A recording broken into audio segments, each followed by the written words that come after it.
Om Gam Ganapataye Namaha. Om Gum Gurubhyo Namaha. Om Aim Saraswatye Namaha. I begin this narration of pilgrimage across the sacred land of India at one of its highest and most remote points, the village of Mana, perched on the border with Tibet, about 3,400 meters above sea level. Here lies the legendary cave of Vyasa, called Vyas Gufa, the sage and chronicler who, it is said, organized the Vedas and gifted humanity with the epic Mahabharata. May Goddess Saraswati, sage Vyasa, Master Swami Sivananda, and our teacher Swami Vishnudevananda bless me in writing this humble text. Travel notes from my pilgrimage across northern India in the autumn of 2024. This text is presented to you by Rajeshwari. Day 1. We left Delhi in the afternoon. Our group consists of about 50 people, many of whom are swamis, brahmacharis and staff from the Sivananda Yoga Centres of Europe, as well as teachers and students from different countries. I think the first thing that impresses you, quite literally, when you arrive in India is its special fragrance. This distinct scent greets you almost as soon as you step off the plane. It is not exactly pleasant or unpleasant.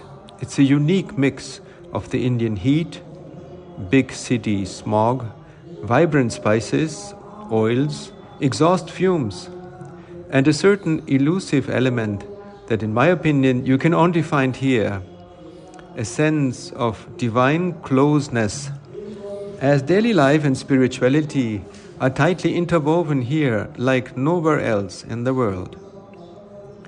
Vrindavan, our destination, is a place dear to every devotee of Krishna. According to legend, this is where young Krishna played with the village women or gopis and caused his mischiefs. These days, the city is so crowded with tourists and pilgrims that it's best to arrive at dawn or dusk, when the daily bustle subsides and the streets breathe in the cool night air. Under the cover of night, we arrive in this enchanted city. Day 2. For the next 7 days, this wonderful, cozy ashram on the banks of the Yamuna river, near the Radha Ghat or bathing ghat, and the ancient temples of the city will be our home. The pilgrim's schedule echoes that of the ashram. Morning meditation begins with a group mantra chanting. Chanting the Maha Mantra, accompanied by 3 local musicians on harmonium, cymbals, and percussions. The kirtan flows from gentle ragas to wake us from sleep, to more spirited melodies as we praise the blessed Lord Krishna. The final note rings out as voices merge in one harmonious call, Hari Bol. Later, during the first lecture, we discuss what a yatra, a spiritual pilgrimage, truly is. Gopala, an experienced yogi and speaker from Spain, guides us along the fine line between a travel and a pilgrimage. Pilgrimage is a journey to divinity. Armed with Gopala's advice, we remember the most important rule.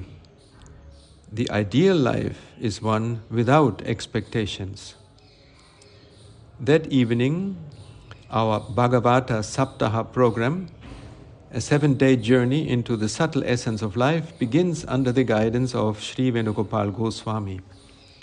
With grace and simplicity, he charms and teaches us through stories from the Holy Scripture, Srimad Bhagavatam. Day 3.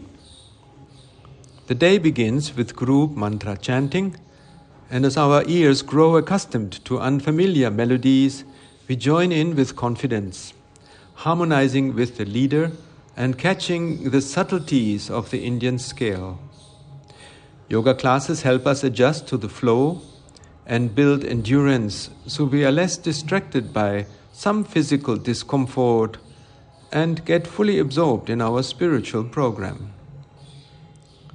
Today, in a beautiful lecture on Bhakti, Swami Sivananda introduces us to the book of our Guru, Swami Sivananda, all about Hinduism. He explains concepts like lower Bhakti and para Bhakti, or highest Bhakti, and how Jnana Yoga, the yoga of wisdom, and Bhakti Yoga, the yoga of devotion, merge in the end. In the evening, Sri Venugopal Goswami guides us along the path of love consciousness, as taught in this sacred text. Each phrase deserves a lecture, or at the very least, a meditation. Hearing it once is not enough. To internalize this wisdom, one must follow the threefold path of yogic knowledge. First, hear the truth, then reflect on it, and then meditate on it until it becomes part of your own being. Liberation is acceptance, surrender to love, consciousness.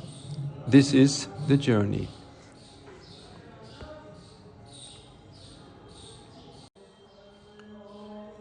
Day 4. Our life in the ashram settles into a familiar rhythm. Group kirtan at dawn, pranayama and asanas, with deep shavasana in the ashram's tranquility. The city's distant sounds no longer disturb, but instead add a subtle backdrop to the ashram's inner peace. The grounds are well kept, with ample shade from green trees, providing refuge from the midday sun.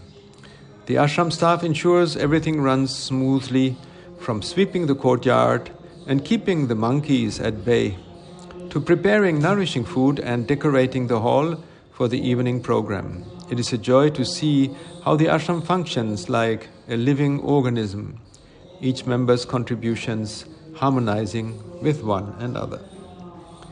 The daily pujas for the ashram deities, primarily Krishna, have become an essential part of our routine, a form of protection, blessing, and spiritual alignment for the day. Even if we are not consciously aware of it, the various mantras and chants create an invisible sheet around us, fortifying our aura. Day 5.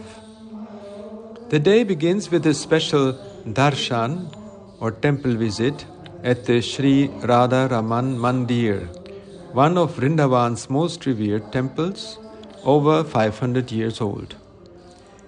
We enter almost first and wait in cool silence before the altar. Behind the curtain of rich blue velvet is the main deity, Krishna, as Radha Ramana, the lover of Radha. The temple fills quickly, and soon a male voice begins chanting the Mahamantra accompanied by harmonium. This sound mingles with the voices of devotees greeting one another and their Lord. Somewhere a woman starts a soulful song to Krishna, her sweet voice tinged with sadness and hope, perhaps a gopi song of longing for her beloved Krishna. Suddenly the curtain opens, and there he is, the black Krishna, richly dressed, and it seems smiling. But all I can focus on are his eyes, large, almond-shaped. There is no escaping or hiding from that gaze. In it, I see perhaps a hint of a smirk, perhaps a gentle reproach, but mostly a powerful affirmation of life and love. We participate in the arati, and the priest distributes the flame which we accept as a protective covering. One last look before the curtain closes and the temple starts to empty. It's time to begin the day after the first morning encounter with God. Day 6. This morning we woke up before dawn again and set off to the Gopishwar Mahadev Mandir, a temple of Lord Shiva. Legend has it that Lord Shiva is worshipped here in the form of a beautiful gopi. He is called Gopishwara. And in this form he appeared in Vrindavan to participate in Krishna's Ras Leela or divine play. Our path winds through the narrow streets of Vrindavan, the city still asleep with only a few passerby, dogs and motionless monkeys cuddling on the rooftops. Vrindavan is known for its old sewage system, which runs not underground but right along the streets. Unfortunately, this means we not only see but also smell all the aromas, scents and foul odors of the residents' activities literally rotting on the streets. One must be careful while walking. The road is uneven, sometimes hastily constructed, often damaged. It's important to watch where you step to avoid landing in a pile of garbage or cow dung or a forgotten tattered trouser. As I navigate the alleys of the city to the temple, I reflect on what a blessing it is for us to be in the refuge of the Radharaman Ashram under the protection and guidance of our host, Sri Venugopal Goswami. How wise the swamis were to prohibit participants in the Yatra from wandering the city alone. Even in these little stricter prohibitions, one can find and discern the love and care of the teacher and the master. During the evening program with Sri Venugopal Goswami, we once again journey to the Dvapara Yuga, the era of Krishna's life, immersing ourselves in the stories of Prahlada and Bharata.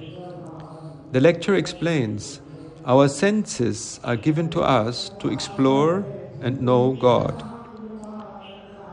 In this process of divine storytelling, I can fully experience this. My gaze is fixed on the inspired lecturer. My ears catch a variety of sounds, the recitation of Sanskrit, exquisite ragas praising Krishna and Shiva in turn, the melodic song of the flute, the steady harmonies of the harmonium, the reliable rhythms of the percussions, and the ringing splashes of the cymbals. My sense of smell picks up the aromas of incense from the temple, mixed with the scents of spices and baking bread from the kitchen, as well as the first fresh scents of the descending night over the city. The fabric of a light shawl wraps around my body, and yet another invisible covering of sacred texts and music performed by musicians envelops me, evoking the inner sense of touch. All of this creates a final chord of taste, a sweet sensation of the renowned rasa, the subtle relish. All five senses bask in the divine waves of the Bhagavata Saptaha, immersing myself in love consciousness. After witnessing the puja for baby Krishna yesterday, today's program elevates us another step. A puja for the mountain Govardhan, a rare ritual, as it seemed to me, almost no one present had ever seen before. I will keep the details a secret, so that in your own time you can savor this mystery as well.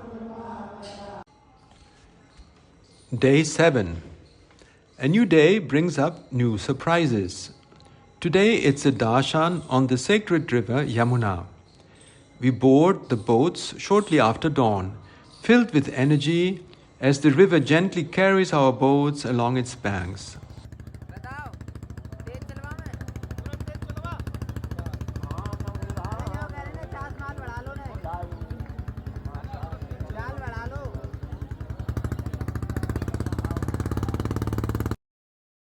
From the boat, we can see a local roadside market with essential goods, fruits, and tea. Sacred cows wander along the banks in search of prasad, or sacred food from the devotees, while sadhus, wandering monks without homes or possessions, take a break from their austerities. From both sides of our group boats, we sing a kirtan praising Krishna, Radha, the river Yamuna, and Vrindavan itself. Yamuna tira vihari, Vrindavan sanchari. On the opposite bank of the river, a little away from the city's bustle, we stop for a tea break, taking in the white domes of the temples in the sacred city, gazing at the pale sandy fields of the surrounding villages, and inhaling the morning air. My imagination conjures tales of Krishna's childhood, when he, as a coward, roamed these very fields and forests, playing pranks and mischief, taming the fearsome serpent living in the Yamuna river, and lifting the famous Govardhana hill on his pinky finger. It feels as though I'm entering a realm of wonders. Fairy tales come alive, and it becomes unclear where the fine line between reality and mystery lies. Divine Mother Yamuna, I prostrate to you. In the evening program with Sri Venugopal Goswami, he echoes my morning thoughts. The ultimate decoration of life means I am understood. No need to search further.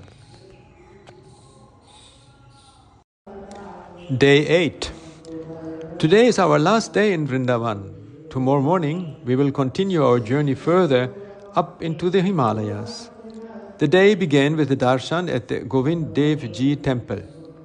As in many temples in India, photography was prohibited inside this spacious, beautiful temple. Perhaps that's why one vivid picture remains in my memory. I stand before the main altar, the deities preparing to receive us, still hidden behind beautifully carved doors. In front of me, about 30 women sit on the floor, their faces hidden from view. Each one's attention is directed towards the sanctum sanctorum, as if waiting for a miracle. They loudly, passionately, and with feeling sing their love song to Krishna. It's a long bhajan, as far as I can tell, in Hindi, a song of longing to meet Krishna, their beloved, like a son or a brother. In whatever form Krishna presents himself to his devotees, each finds what they have been searching for: love, forgiveness, hope, spiritual ecstasy, repentance, freedom. In the evening of this day, which also included a colorful outing to the Vrindavan market, we witnessed the vibrant finale of the Bhagavata Saptaha. After the thrilling anticipation of their beloved, the gopis finally bow their heads to Krishna's chest. Their minds are captivated by Krishna, surrendering their cares and concerns to him. Krishna fully captures their attention, and in a spiritual trance, the gopis danced, enveloped in moonlight. The music is so enchanting and captivating that none of us can sit still. Our bodies begin to move to the rhythm, first shyly, and then more boldly, one by one. The participants rise and begin to dance, gracefully and with dignity at first. But the music doesn't fade, it accelerates. Our own masks fall away, and we dance like children, joyfully and wholeheartedly, as if no one is watching. For just a moment, we resemble the gopis. We are carefree friends of Krishna, basking in his adoration and care. What could possibly be higher than this elevated moment? Yet, Sri Venugopal urges us to hold our breath and witness a true miracle, a shower of fresh, fragrant rose petals, first poured onto the altar, onto the statue of Lord Krishna, onto our teachers, and then onto us. What an ecstasy! When the mind is happy without reason, sattva or purity is coming. So we dive and bathe in sattva this night.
Day 9.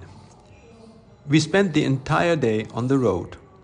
The journey from the flatlands of Vrindavan and the tranquil Yamuna to the high-altitude Rudraprayag and the rushing Ganga.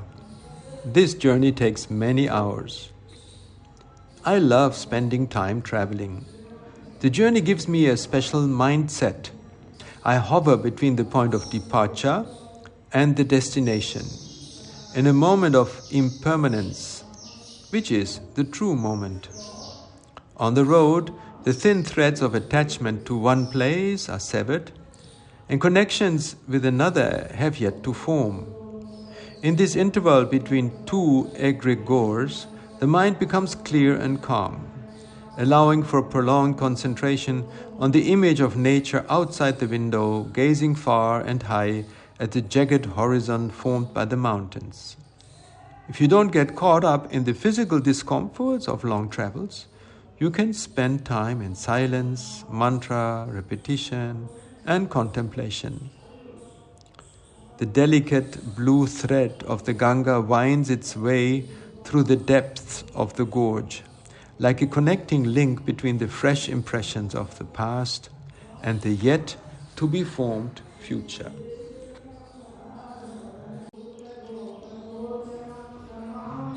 Day 10. Our pilgrimage brings us to the spiritual gems of Rudraprayag, a special spot in the Himalayas where the Alaknanda and Mandakini rivers meet, merging into what will later be known as the Ganga downstream at Devprayag. Not far from our hub at Monal Resort, a lovely stone hotel with sweeping views of the wild river below, lies the Koteshwara temple, a historic Shiva temple with a natural Shiva lingam tucked away in a tiny cave.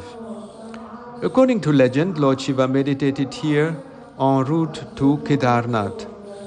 The cave itself is only large enough for a couple of people, adding to the sense of intimacy and reverence.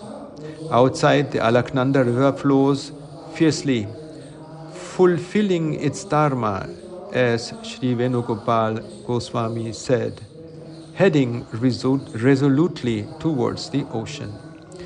We all visit the confluence itself, known locally as Prayag, where the rivers join. Overlooking this powerful meeting of waters is the Chamunda Devi temple, dedicated to the fierce goddess Kali.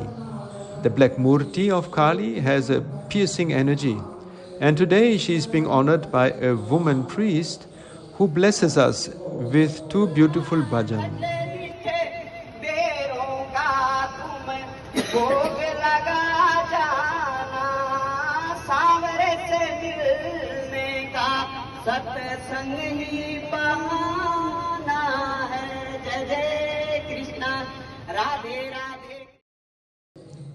Her message resonates as she sings, "The real temple is within your own heart."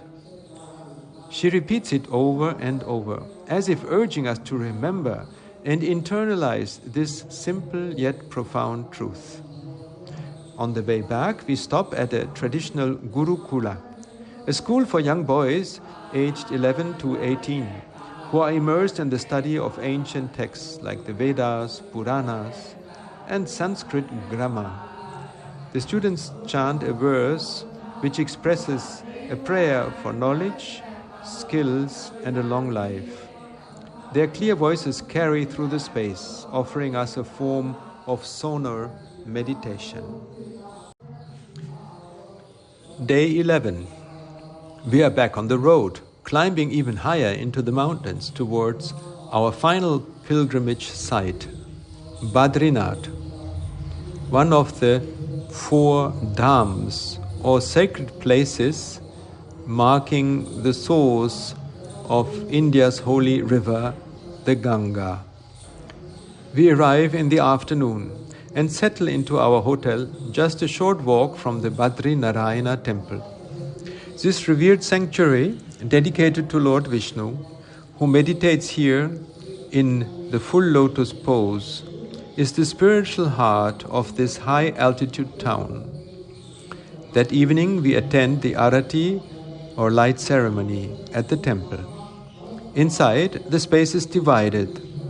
Those who have purchased special entry can sit directly in front of the altar, while others gather in the general area behind.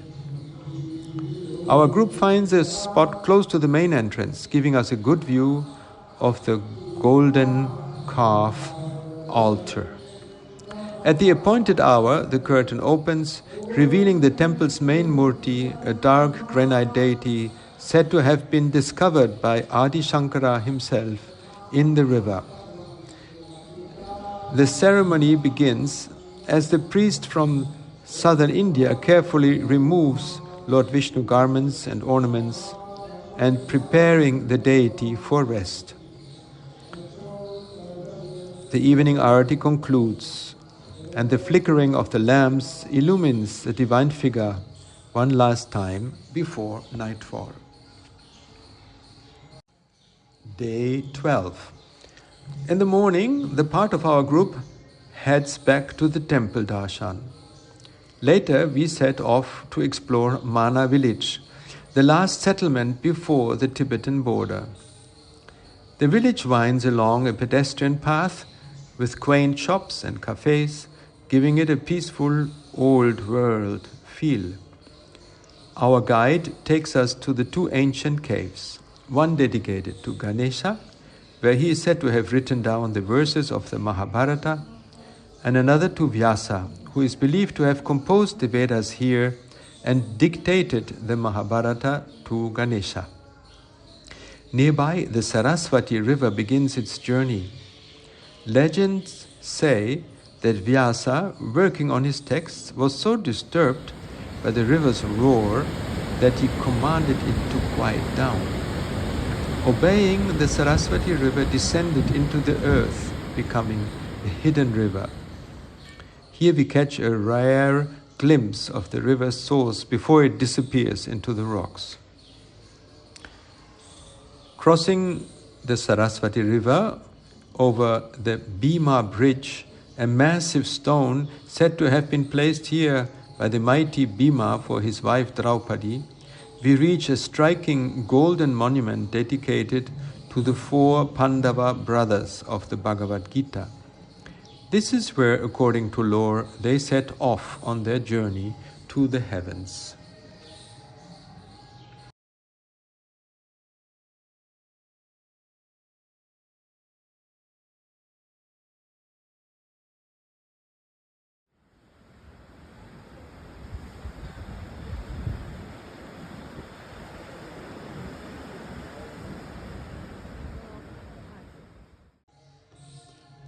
Day 13.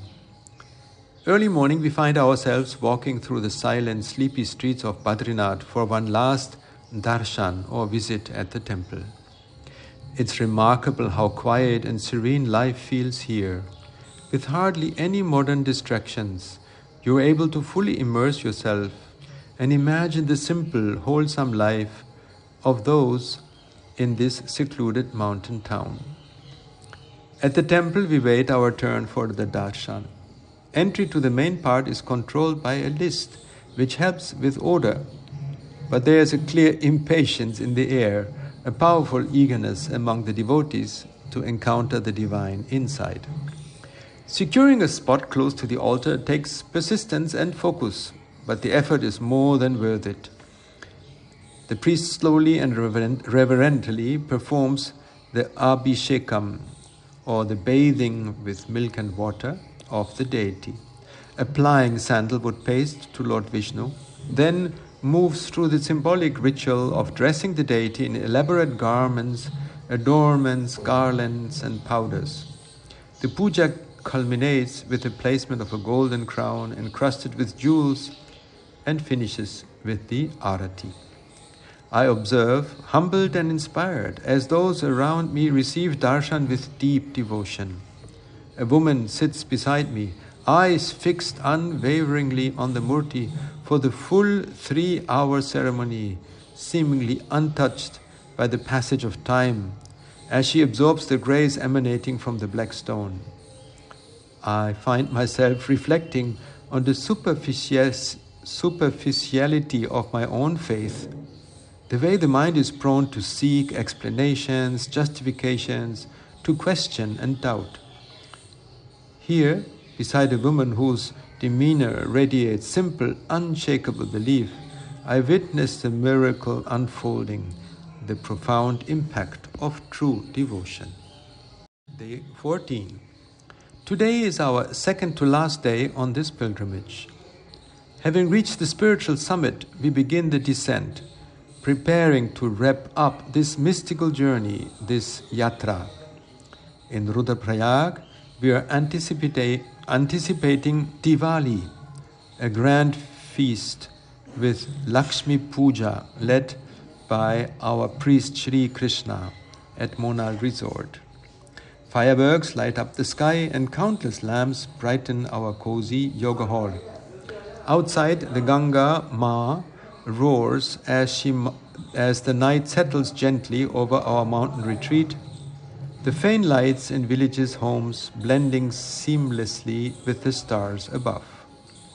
In this quiet darkness, we gather one last time on the terrace to sing the Ganga Arati. Om Jaya Gange Maya, Maya Jaya Gange Mata. Sharing this spiritual song with others, singing together, forms an invisible bond of brothers and sisters in this spiritual kinship.